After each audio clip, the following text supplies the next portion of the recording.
Hello dear student, myself Hetal Goswami from Ma Ashapura Vidya Sankul. Today we will learn standard 10 subject SS and our topic is chapter number 18 price rise and consumer awareness. तो अभी हम ये जो price rise है उसके बारे में पढ़ चुके हैं। अब अभी हम जो टॉपिक कंटिन्यू कर रहे हैं जो है कंज्यूमर अवेयरनेस। तो ग्राहक सुरक्षा के बारे में हम अभी देख रहे हैं। तो किस तरह से अभी का हमारा जो टॉपिक है वो है ड्यूटीज़ ऑफ कंज्यूमर्स। तो ग्राहकों की जो ड्यूटी है उसके बारे में हम देखेंगे कि ग्राहकों को किस तरह से अपने अधिकार है वो पाने तो चाहिए, पर अगर ऐसा ना हो जिसके कारण उसके साथ कोई चीटिंग ना हो तो उसके लिए उसे भी कुछ चीज़ें हैं वो याद रखनी चाहिए, जिसमें हमने इसकी तो 5 ड्यूटीज़ हैं वो हमने देखा था कि ग्राहक है वो कोई भी अगर चीज़ या अगर कोई चीज़ वो लेता है तो उसे किस तरह से लेने चाहिए। तो वो अगर वो चीज़ खरीदता है तो उसके मुजब उसका जो भाव है, उसकी गारंटी है, उसकी वारंटी है, वेचान के बाद उसकी सेवाएं हैं या BIS या ISI वाला जो हॉलमार्क हो अगर उस पर एक मार्क हो, ऐसी मार्के वाली जो चीज़ें हैं वो उसे खरीदनी चाहिए। बिजली या इलेक्ट्रॉनिक की चीज़ें खरीदते समय उसे स्टैंडर्ड या ब्रांडेड ऐसी कोई चीज़ें हो जिसको खरीदने की उसे प्राथमिकता देनी चाहिए। उसके बाद हमने देखा था कि खरीदते समय क्या होता था कि ये जो खरीदते समय कोई ऐसी चीज़ है जिसके कारण उसके समय में ये जो अलग अलग तरीके से अनेकविध जो चीज़ें हैं जिसका गुण है वो किस तरह से बढ़ने लगा।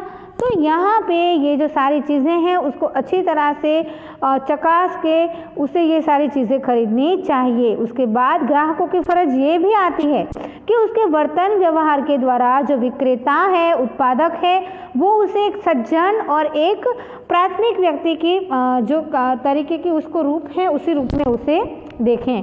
4th में हमने देखा था कि जो खरीदी हुई जो चीज़ है उसका उसे पक्का बिल ले लेना चाहिए, उसके द्वारा जो उसका वारंटी कार्ड है या उसका जो दुकानदार है उसकी सिग्नेचर लिखे, ऐसे कार्य उसे करने चाहिए। 5th था कि बिन राजकीय और बिन धंधाकीय ऐसे स्वैच्छिक होते हैं, ऐसे स्वैच्छिक ग्राहक मंडल भी बनाना चाहिए जिसके कारण अगर ग्राहक को माल खरीदते समय अगर कोई प्रॉब्लम होती है तो उसका सॉल्यूशन भी आ सके।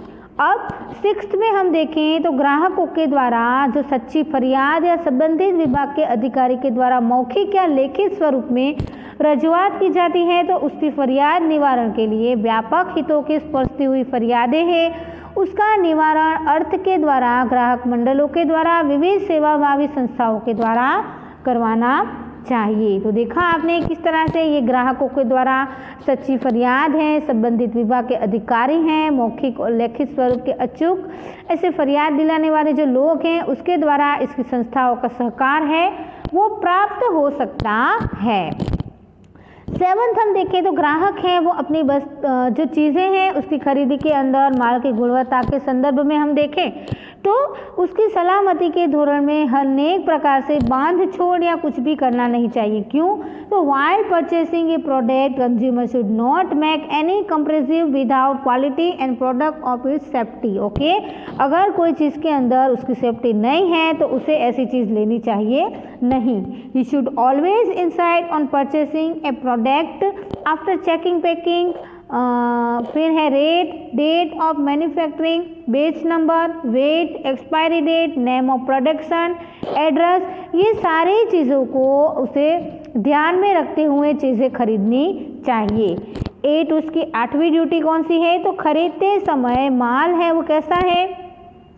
While purchasing a product, in the consumer find that the produce of adulterated, of duplicate or fake of friends decrease in weight, he should immediately bring to the notice or render. Okay, so खरीदते समय अगर माल है वो अच्छा है, बनावटी नहीं है, चीटिंग वाला नहीं है, उसकी वजन है वो अच्छी तरह से, वो सब उसे देख के ग्राहकों को व्यापारी का ध्यान बताना चाहिए, जिसके कारण क्या होगा कि हर एक समय में अगर वो व्यापारी के सामने अगर फरियाद हो तो उसके निकाल में भी अगर विलंब होता हो तो सत्ता मंडल या ग्राहक कोर्ट के समक्ष जो ऐसी कुछ अर्जियां हैं वो देनी चाहिए, जिसके द्वारा क्या होगा कि the authorise of consumer court asking the relator this consumer should perform his duty as a responsible citizen. Okay, तो ग्राहक को जवाबदार नागरिक के द्वारा अपनी जो फर्ज है वो निभानी चाहिए। 9th में हम देखें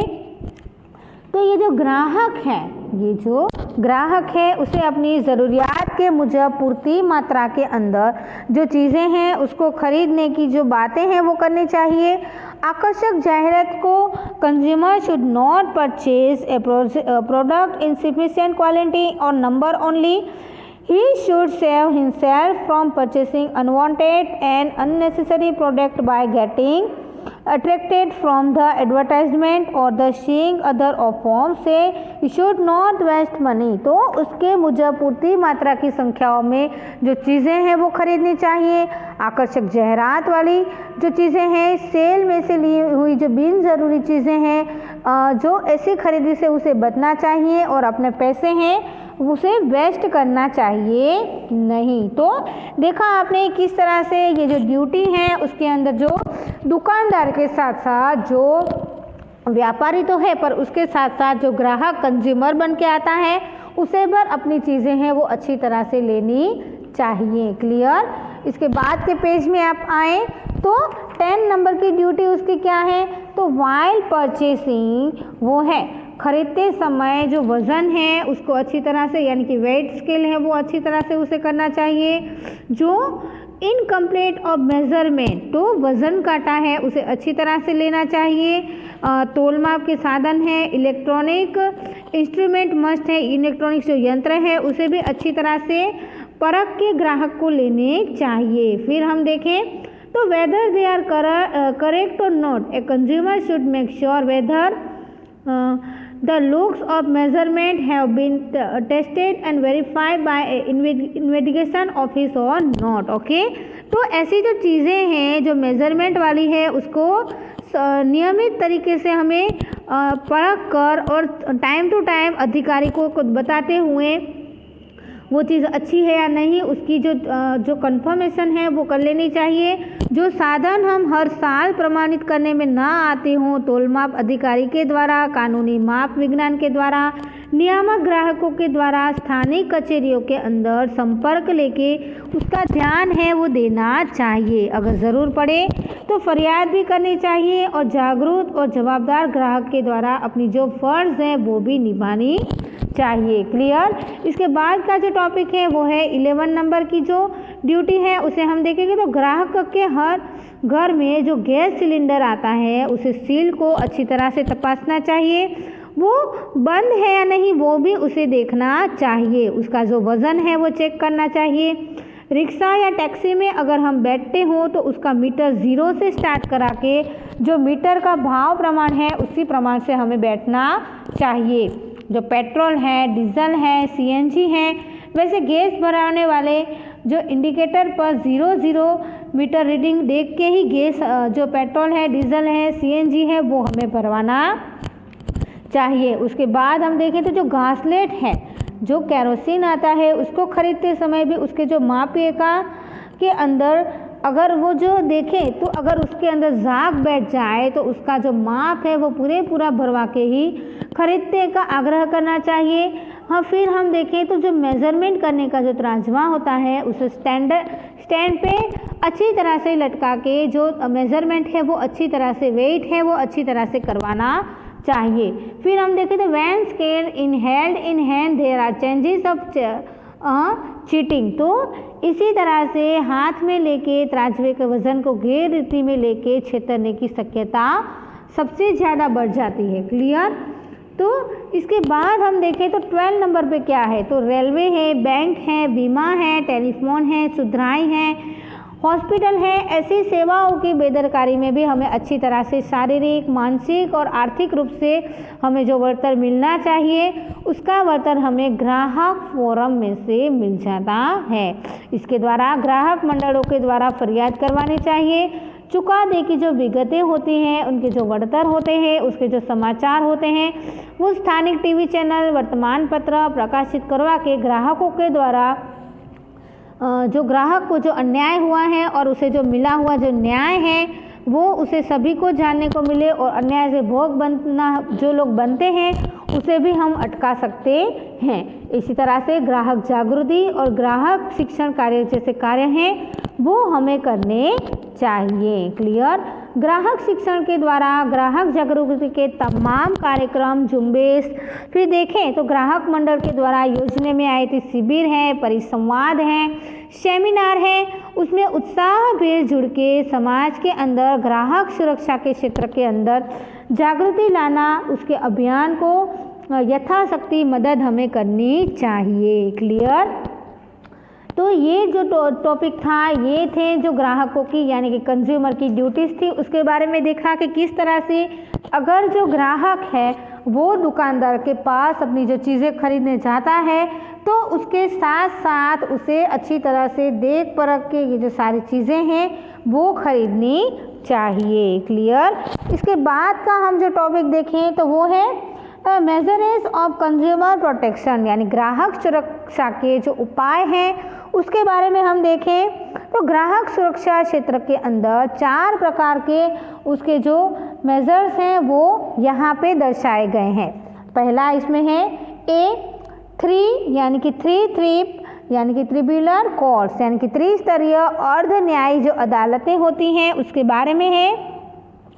तो यहाँ पे एक पिक्चर दिया गया है 18.4 में आप एक पिक्चर देखें measures of consumer protection 3 courts यानी कि ये जो त्रिस्तरीय कोर्ट है जिसके अंदर क्या होता है तो राष्ट्रीय ग्राहक सुरक्षा धारा जो 1986 में हुआ था उसके अन्वय में हम देखें तो केंद्रीय ग्राहक सुरक्षा काउंसिल यानी कि राष्ट्रीय उपभोक्ता आयोग के द्वारा नेशनल कंज्यूमर कम्युनिकेशन के द्वारा क्या हुआ तो इसकी रचना की गई। इसके द्वारा राज्य कक्षा के राज्य उपभोक्ताओं के द्वारा आयोग की रचना की गई। इसके द्वारा कमिश्नर हेठल ग्राहक सुरक्षा कायदा के हेठल नियम भी पाड़े गए जिसके द्वारा राष्ट्रीय ग्राहक तकरार पंच और त्रिस्तरीय आंदोलन मार्ग का जो कार्य है वो सबके सामने आया। ग्राहक फोरम के कमीशन के कार्यवाही के द्वारा इसके जो धारा धोरण है वो भी गणने में आए। तो इसी के अंदर इसका एक और नया पार्ट है। तो पहले और एक बार आपको रिवाइंड करा दूँ को राष्ट्रीय ग्राहक सुरक्षा धारा है वो 1986 में आया। उसके अन्वय में केंद्रीय ग्राहक सुरक्षा काउंसिल यानी कि नेशनल कंज्यूमर प्रोटेक्शन एक्ट के द्वारा 1986 में सेंट्रल कंज्यूमर प्रोटेक्शन काउंसिल बनाई गई यानी कि नेशनल कंज्यूमर कम्युनिकेशन बनाई गई जिसके द्वारा ये जो ग्राहक सुरक्षा कायदा है उसके नीचे जो ग्राहक की तकरार पंच है उसके द्वारा त्रिस्तरीय आंदोलन में ये जो ग्राहक फोरम के कमीशन है वो कार्यवाही के जो धारा धोरण है उसके मुजब चलते हैं। तो ये जो जिला फोरम यानी कि डिस्ट्रिक्ट फोरम क्या है उसके बारे में हम देखें तो ये जो जिला फोरम है उसे जिला मंच के नाम से भी जाना जाता है। तो प्रत्येक जिले के अंदर सबसे ज़्यादा भाग में एक अदालत होती है जो सबसे महत्वपूर्ण अदालत मानी जाती है। ऐसे ग्राहकों के अंदर फरियादों के अभ्यास में न्यायिक निकास किया जाता है। हर एक ग्राहक को नुकसान के बदल में जो उसका वरतर है वो भी मिल जाता है। देश में अंदाजे से 571 ग्राहक जिला फोरम कार्यरत हैं। इसी कोर्ट के अंदर अभी हम देखें तो 20 लाख रुपए तक की वरतर है वो हमें मिल सकती है। निर्धारित फी भरे की अर्जी को स्वीकारने भी आती है। जिला फोरम निर्णय के नाराज हुए पक्षकार निर्णय की जान होने के बाद 30 दिन के अंदर राज्य कमीशन को भी अपील की जा सकती है। फिर भी अगर पूर्व के अंदर वरतर की दावे की जो रकम है वो 50% और के 25,000 रुपये से भी कम हो तो उसकी नियत शर्तों को डिपॉजिट जमा करवानी होती है। क्लियर। तो देखा आपने किस तरह से ये जो डिस्ट्रिक्ट फोरम है वो कार्य करता है। प्रत्येक जिलों में ये अदालत होती है और ग्राहक की फरियादों का जो अभ्यास करके उसका जो निकाल है वो ये अदालत यानी कि जो डिस्ट्रिक्ट फोरम अदालत है वो इस अदालत में इसका कार्य है वो करते हैं। क्लियर। इसके बाद का हमारा जो टॉपिक है वो है स्टेट कम्युनिकेशन यानी कि स्टेट फोरम। तो स्टेट फोरम है वो क्या कार्य करती हैं, तो उसमें हम देखें तो देश के अंदर अंदाजे से हाल में 35 राज्य ऐसे फोरम कार्यरत हैं। 20 लाख से 1 करोड़ रुपए तक की जो बढ़तर के दावे हैं, ऐसी रकमें हैं, इसको फरियाद निर्धारित में दाखिल की जा सकती है। जिला फोरम में से नाराज हुए कोई भी पक्षकार को हुक्म की तारीख में से 30 दिन के अंदर नमूने के अंदर दावे की रकम में 50% और 35,000 डिपॉजिट भर के राष्ट्रीय कमीशन में अपील कर सकता है। क्लियर? किस तरह से ये जो स्टेट कम्युनिकेशन है उसके अंदर अपनी जो कार्य है वो दर्शाता है। इसके बाद का जो टॉपिक है वो है नेशनल कम्युनिकेशन यानी कि नेशनल फोरम। उसके बारे में हम नेक्स्ट वीडियो में बात करेंगे कि किस तरह से वहाँ पे जो कंज्यूमर है उसका जो उसकी जो चिंताएं हैं, उसका जो उसे प्रॉब्लम है उसको किस तरह से सॉल्व किया जाता है। तब तक आप इसे घर पे रिवाइंड करें। Thank you very much. Take care.